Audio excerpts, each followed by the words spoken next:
Doctor Sambit Patra जी आपको संबोधित करेंगे।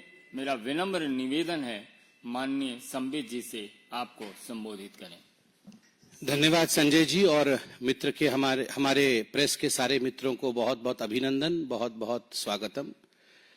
आज आप जानते हैं 26 तारीख है, 26 जून है। स्वाभाविक रूप से एक महत्वपूर्ण दिन है, ऐतिहासिक दिन है।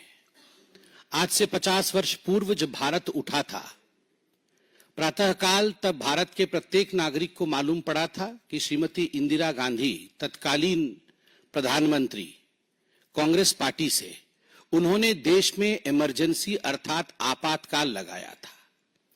और आप देखिए विडंबना कि आज 26 तारीख को 18वीं लोकसभा चल रही होती है और माननीय ओम बिड़ला जी दोबारा चुन करके निर्वाचित होकर स्पीकर बनते हैं। लोकतांत्रिक प्रक्रिया से निर्वाचित होकर स्पीकर का निर्वाचन होना, जनरली हम इन विषयों में हमेशा कंसेंसस देखते हैं, मगर एक लोकतांत्रिक प्रक्रिया से गुजरकर ओम बिड़ला जी दोबारा स्पीकर बनते हैं, वाचस्पति बनते हैं। वाचस्पति के कुर्सी पर बैठने के पश्चात उन्होंने माननीय प्रधानमंत्री जी से कहा कि आप अपने मंत्रिमंडल से तारुफ इंट्रोडक्शन कराइए। माननीय नरेंद्र मोदी जी अपने मंत्रिमंडल से इंट्रोडक्शन कराते हैं, अपने कैबिनेट से इंट्रोडक्शन कराते हैं और उसके पश्चात हमारे स्पीकर वाचस्पति उन्होंने इमरजेंसी के विषय में कहा।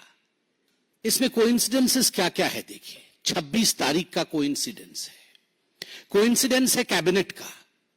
जब 50 वर्ष पहले 26 तारीख को प्रातःकाल भारतवर्ष को पता चला था कि इंदिरा जी ने देश में आपातकाल लगाया है, उस समय आपको जान के आश्चर्य होगा, केवल भारतवर्ष को ही आश्चर्य नहीं हुआ था, इंदिरा जी के कैबिनेट को भी आश्चर्य हुआ था, क्योंकि इंदिरा जी के कैबिनेट को भी मालूम नहीं था कि आपातकाल लगा दिया गया है। 25 और 26 के मध्य रात्रि के आसपास चिट्ठी भेज करके इंदिरा गांधी जी ने बिना अपने कैबिनेट के सहमति के उन्होंने राष्ट्रपति से हस्ताक्षर करवाए थे। अगले दिन कैबिनेट की बैठक हुई और पोस्ट फैक्टो उस रिजोल्यूशन को एडॉप्ट किया गया, जिसके विषय में आज ओम बिड़ला जी ने बताया कि पोस्ट फैक्टो पाप करने के बाद उस पर मोहर लगवाने का काम इंदिरा गांधी जी ने अपने कैबिनेट से कराया। लोकतांत्रिक तरीके से स्पीकर का चुनना, सारे कन्वेंशन को ताक पे रख के भारतीय जनता पार्टी और एनडीए के सदस्यों द्वारा कल अपील करने के पश्चात भी कि कन्वेंशन नहीं है, स्पीकर पे इलेक्शन नहीं होता है, चलिए मिलके चलते हैं, एक लोकतांत्रिक तरीके से निर्वाचन होता है। और दूसरा अहम विषय है कि कैबिनेट का इंट्रोडक्शन होता है और कैबिनेट को साथ लेकर चलने की बात प्रधानमंत्री नरेंद्र मोदी देश के सामने टीवी पर पूरा देश देख रहा होता है। तारीख वही है, 50 वर्ष पहले सदन के पटल पर बिना कैबिनेट के अनुमति के आपातकाल लगाया जाना, और वह भी इंदिरा गांधी जी द्वारा। आज यह जो पूरी प्रक्रिया हुई है, मुझे लगता है इसने सबको बहुत कुछ सिखाया है। निंदा प्रस्ताव लाया गया, ओम बिड़ला जी ने निंदा प्रस्ताव रखा। निंदा प्रस्ताव के दौरान उन्होंने इमरजेंसी के समय जो जो विघ्न बाधाएं थी, जो दिक्कतें थी, उन सब दिक्कतों को ओम बिड़ला जी ने उजागर किया। उन्होंने याद दिलाया कि किस प्रकार से मीसा कानून में परिवर्तन करके नेचुरल जस्टिस को बाधित किया गया था, हजारों लोगों को किस प्रकार जेल में डाला गया था। और मैं बता दूं, 1,40,000 लोगों को जेल में डाला गया था, लगभग 22 कस्टोडियल डेथ्स हुई थी। और जिन लोगों को जेल में डाला गया था, आप तो अटल बिहारी वाजपेयी, आडवाणी जी और जो हमारे जनसंघ के लोग थे, नेता थे, उनके नाम से आप अवगत हैं। मगर आप कई लोग जानते हैं कि चरण सिंह जी भी जेल में थे, मुलायम सिंह यादव भी जेल में थे, लालू प्रसाद यादव भी जेल गए थे, देवीलाल जी भी जेल गए थे, एम करुणानिधि भी जेल गए थे, एम के स्टालिन भी जेल गए थे, शरद यादव भी जेल गए थे, और सामने ही बैठे हुए थे आज ट्रेजरी बेंच के सामने श्री टी.आर. बालू, जिन्होंने धन्यवाद प्रस्ताव रखा था निर्वाचन के पश्चात। टी.आर. बालू साहब भी जेल गए थे इमरजेंसी में। विडंबना देखिए, जैसे ही निंदा प्रस्ताव इमरजेंसी के ऊपर ओम बिड़ला साहब रखते हैं, तुरंत कांग्रेस के जो सदस्य हैं वो सारे खड़े हो जाते हैं, हो अल्लाह शुरू कर देते हैं कि ये अनडेमोक्रेटिक है, ये उचित नहीं है, काहे का इमरजेंसी, कौन सी इमरजेंसी, हाय हाय तौबा तौबा, सब शुरू हो जाती है। वेल के तरफ कांग्रेस के एमपी भागते हैं। मैं पीछे बैठा हुआ था, मैं भी देख रहा था आश्चर्य से कि कांग्रेस के सारे लोग तो भाग रहे हैं, मगर समाजवादी पार्टी के लोग सब बैठे हुए हैं। राहुल गांधी बगल में बैठे हुए हैं और ठीक उनके बगल में अखिलेश यादव बैठे हुए हैं, बीच में टी.आर. बालू बैठे हुए हैं। राहुल गांधी जी को मैं देख रहा था, राहुल गांधी जी उठे या ना उठे, चिल्लाएं या ना चिल्लाएं, वो एक बार अखिलेश जी को देखे, एक बार अपने लोगों को देखे। सारे लोग उनके खड़े होकर चिल्ला रहे हैं, वो उनको देखे, फिर अखिलेश जी को देखे, फिर टी.आर. बालू जी उनके बगल में ही है। दादी माँ ने क्या किया था टी.आर. बालू जी का, तब राहुल जी को याद आ जाए। फिर पीछे देखे तो टीएमसी वाले नजर आए, समाजवादी पार्टी वाले नजर आए। राहुल जी कभी खड़े होने की कोशिश करे, फिर दबा के अपने आप को बैठ जाएं। ये परिस्थिति इंडी अलायंस की आज जो हुई है पार्लियामेंट के अंदर, ये तभी होती है जब आप अन्यायी होते हैं, अन्याय का साथ देते हैं और बड़ा न्यायवान दिखने का प्रयत्न करते हैं। ये कांग्रेस पार्टी न्यायवान दिखने का प्रयत्न कर रही थी। कैसे? संविधान की प्रति खरीद के लाकर हाथ में पकड़ रही थी और संविधान बचाओ के नारे लगा रही थी। राहुल जी, संविधान की प्रति खरीद के लाके हाथ में पकड़ने से संविधान नहीं बचता है। संविधान के प्रति हृदय में सम्मान होने से संविधान बचता है। 42nd अमेंडमेंट क्या था? 38, 39, 40, 41st and 42nd amendment. These were the amendments which were made in the Constitution of India during emergency by Srimati Indira Gandhi. What was the 42nd amendment? 42nd amendment was the worst amendment ever made to the Constitution of India, in which all the powers of Supreme Court were repealed, in fact. Supreme Court was stripped of many of its powers. Supreme Court could not review if there was anything against the fundamental rights of the citizens of India. Supreme court प्रधानमंत्री, राष्ट्रपति और vice president के खिलाफ electoral जो petitions होते हैं उन पे सुनवाई नहीं कर सकती थी। प्रेस फ्रीडम को गड्ढे में डाल दिया गया था। आप सबको याद होगा कि उस समय कोरा सिस्टम, जो कोरम होता है, कोरम, पार्लियामेंट को बैठने के लिए और बिल पारित करने के लिए एक कोरम होता है। इतने लोग होंगे तभी जाके किसी बिल पे चर्चा हो पाएगी और वो जाके कानून बनेगा। असेंबली में भी कोरम होता है। 42nd अमेंडमेंट कैंसल्ड द कोरा। एक भी व्यक्ति अगर सदस्य मौजूद है और उसकी इच्छा है कि हम संविधान को बदल सकते हैं, तो वो एक सदस्य संविधान को बदलने की क्षमता रखता था। दे फिनिश्ड द कोरा सिस्टम। आप देखिए, the basic structure of constitution, there is something called as basic structure of constitution. जैसे हमारे जो हार्ड मांस के शरीर में एक बेसिक स्ट्रक्चर है जिसको हम स्केलेटन कहते हैं, उसके चारों तरफ हार्ड मांस का ये शरीर है। ठीक उसी प्रकार भारत के संविधान का एक बेसिक स्ट्रक्चर है जिसको मौलिक अधिकार कहते हैं, उसके चारों तरफ भारत का संविधान है। For the first time during the emergency, Indira Gandhi ji ने स्पष्ट शब्दों में कहा, there is nothing called as basic structure of constitution, it is invented. We can do away with the basic structure of the Constitution.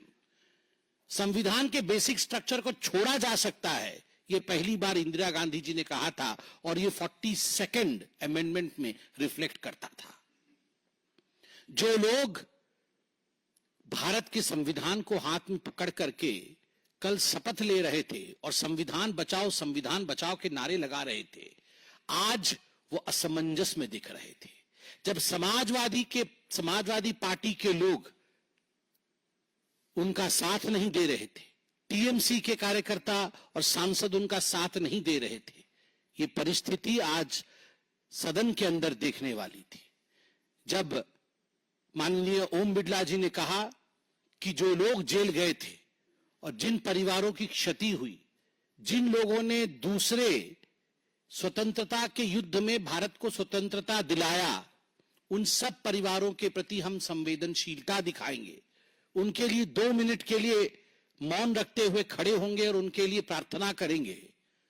तो आप देखिए, कांग्रेस के लोग, कांग्रेस के सदस्य जो लगभग वेल तक आ गए थे, वो तभी भी हुड़दंग मचा रहे थे, चिल्ला रहे थे, नारेबाजी कर रहे थे, मगर समाजवादी पार्टी के लोग खड़े थे, टीएमसी के लोग शांति से खड़े थे, डीएमके के लोग खड़े थे। इन सब को खड़े देख राहुल गांधी को भी अंततोगत्वा खड़ा होना ही पड़ा, असमंजस में कि करूं भी तो क्या करूं।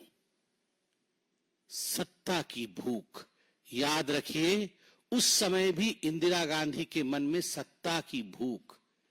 1971 में करप्ट इलेक्शन प्रैक्टिसेस के लिए जब इलाहाबाद हाई कोर्ट में केस गया था और इंदिरा गांधी केस हार गई थी, तब अपने सत्ता के भूख के लिए कांग्रेस पार्टी ने देश पर इमरजेंसी आपातकाल लगाया था। और यही सत्ता की भूख राहुल गांधी और गांधी परिवार का आज इंडी अलायंस को डगमगा रहा है। जानते तो राहुल गांधी भी है कि गलती तो दादी ने की है, हमारे परिवार ने किया है, मगर असमंजस, क्योंकि सत्ता किस प्रकार से मिले केवल ख्याल उसी का है। बंधुओं, बहुत बहुत धन्यवाद। कोई प्रश्न हो इस पे तो अवश्य पूछे।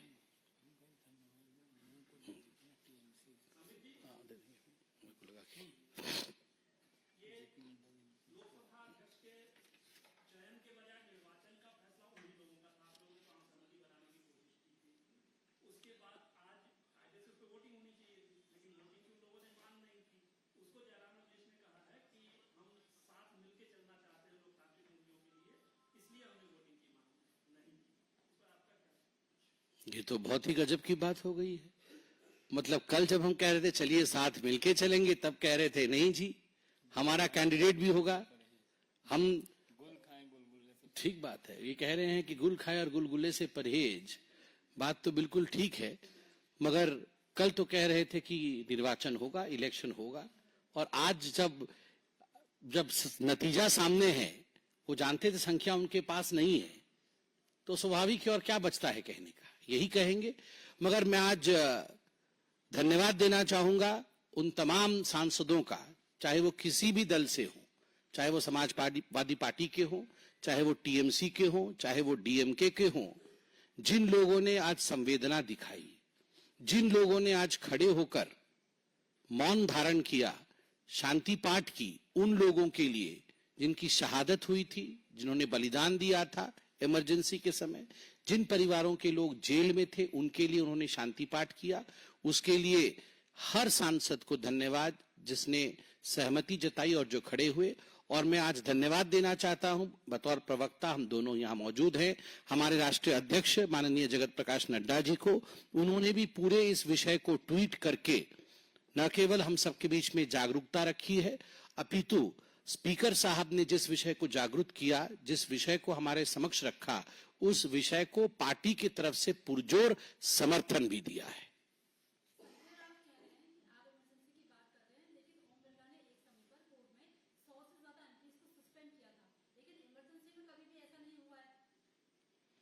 किस चीज से कंपैरिजन कर रहे हैं? संजय राउत जी को बताइए कि कंपैरिजन भी किसके बीच में किस चीज की कर रहे हैं? Avinash, India Today, India Today, Mohit Bhatt. नहीं ठीक है, पूछ लीजिए, दोनों पूछ लीजिए।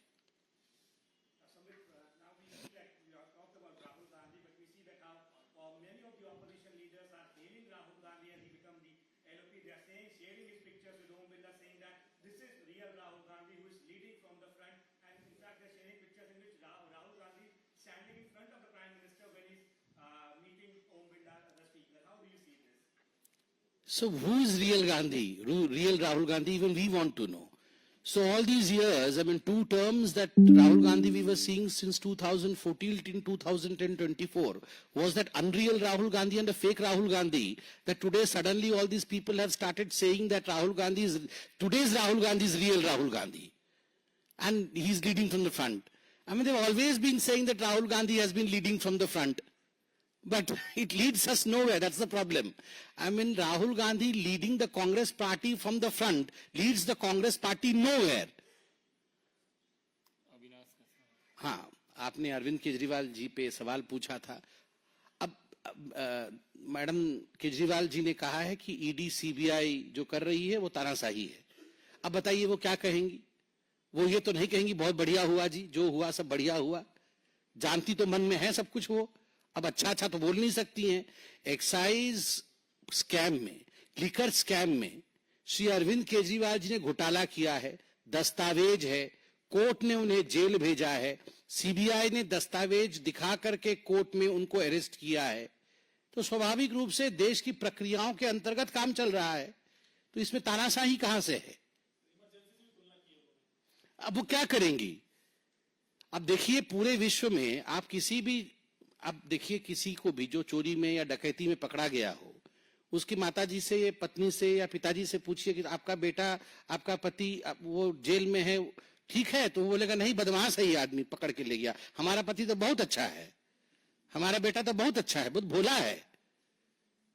तो हर कोई बोलता है. राबड़ी जी भी हमेशा बोलती थी कि लालू जी तो बहुत अच्छे हैं, बेकार कर ले गया उनको, बहुत अच्छे आदमी, कोई पैसा नहीं खाया, कोई चारा नहीं खाया. वो भी जेल गए. अरे खराब काम करिएगा तो जेल ही जाइएगा.